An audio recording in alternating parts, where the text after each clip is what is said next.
Mereka mulai bergerak. Selamat mendengarkan.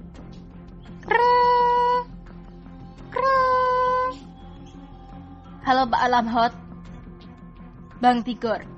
Mereka telah membuat persiapan. Terhitung sampai siang ini, sudah ada 15 unit mobil yang disewa oleh orang-orang asing ini dengan berbagai alasan. Kata lelaki yang disebut oleh Tigor dengan nama Lamhot itu. Lamhot adalah anak buah Lala yang ditugaskan untuk mengurus perusahaan penyewaan kendaraan roda 2 dan 4 cabang Kota Kemuning. Di Kota Kemuning ini mereka membuka 4 cabang rental di setiap pelosok kota. Jadi, kemanapun mereka menyewa, jatuhnya ya ke perusahaan milik Lala itu juga. Terima kasih Pak Lamhot. Berarti banyak juga jumlah mereka ini, kata Tigor.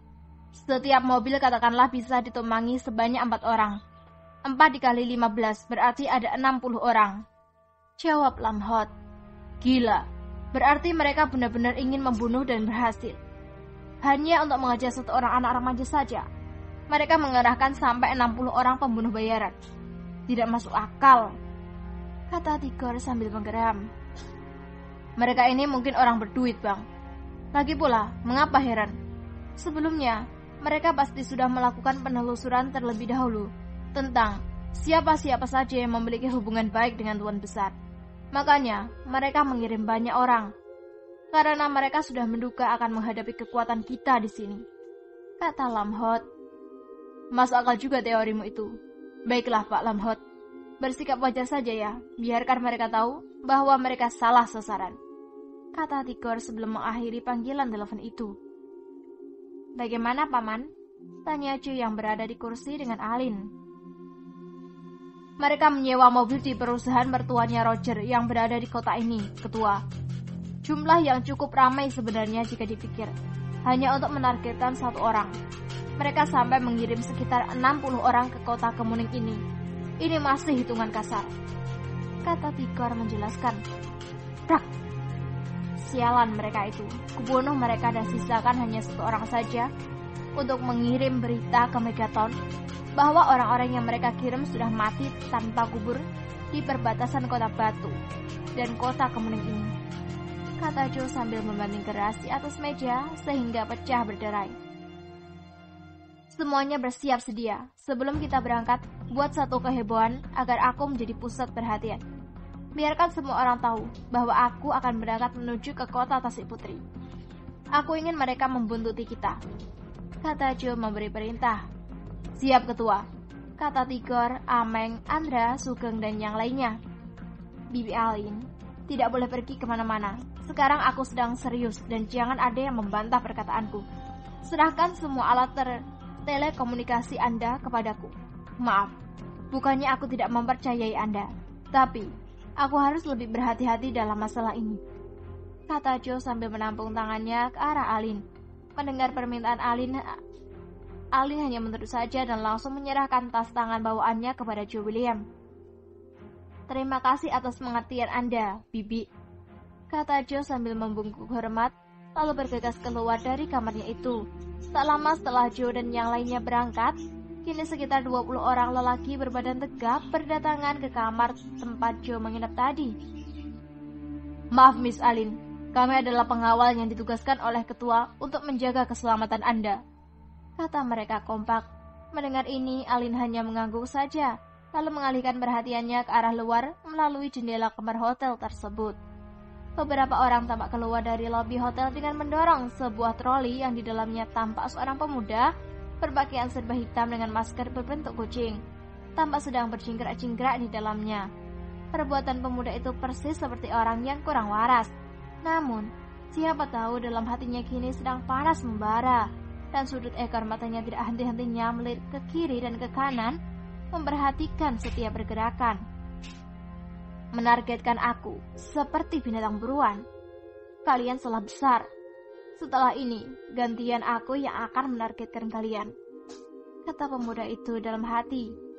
Paman, perhatikan di bagian penginapan ujung sana itu. Ada 4 orang lelaki yang kemarin berada di depan tower apartemen, bisik Joe kepada Tigor dan Ameng.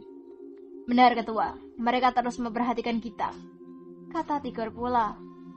Berpura-pura saja tidak mengetahui. kata Joe. Setelah mereka tiba di area parkir, Joe pun langsung melompat dari troli yang dia naiki dan didorong oleh Ameng tadi, lalu memberi kode kepada Tigor. Tigor yang mengerti tentang isyarat ini langsung berkata dengan keras, "Kalian, jaga keamanan di Martin's Hotel ini.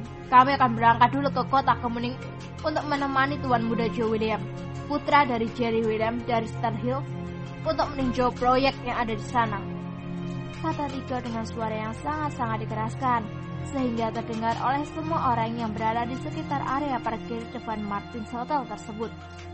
"Siap, Bang Tigor," kata mereka serentak. "Silahkan Ketua," kata Ameng membukakan pintu mobil untuk putra Jerry William itu. Saat ini, sambil mengedipkan matanya, Joe pun memasuki mobil tersebut, lalu disusul oleh Tigor di sampingnya, Ameng di posisi co-pilot dan seorang lagi sopir.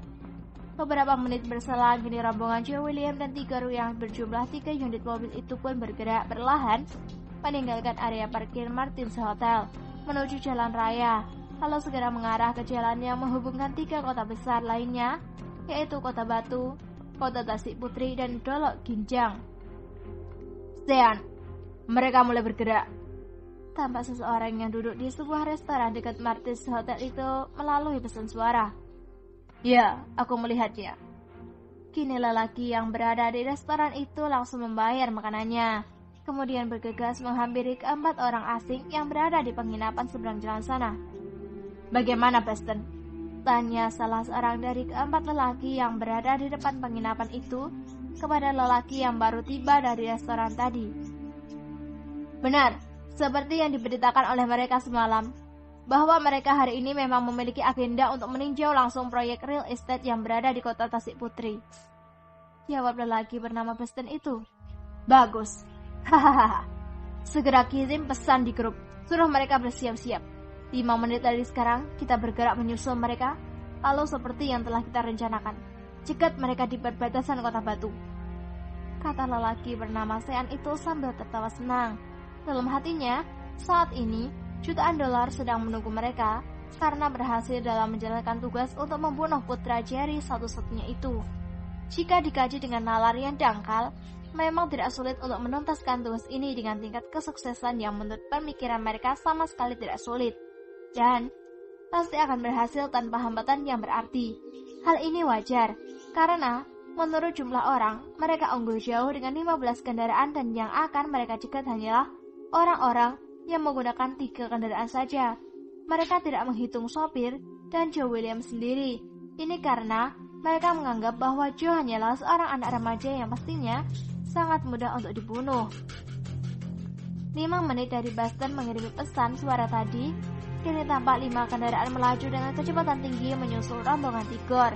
Disusul 5 unit kendaraan lagi dan dalam jarak waktu beberapa menit kemudian, tampak 5 unit kendaraan lagi berangkat menuju jalur yang sama, yaitu jalur raya penghubung 3 kota besar.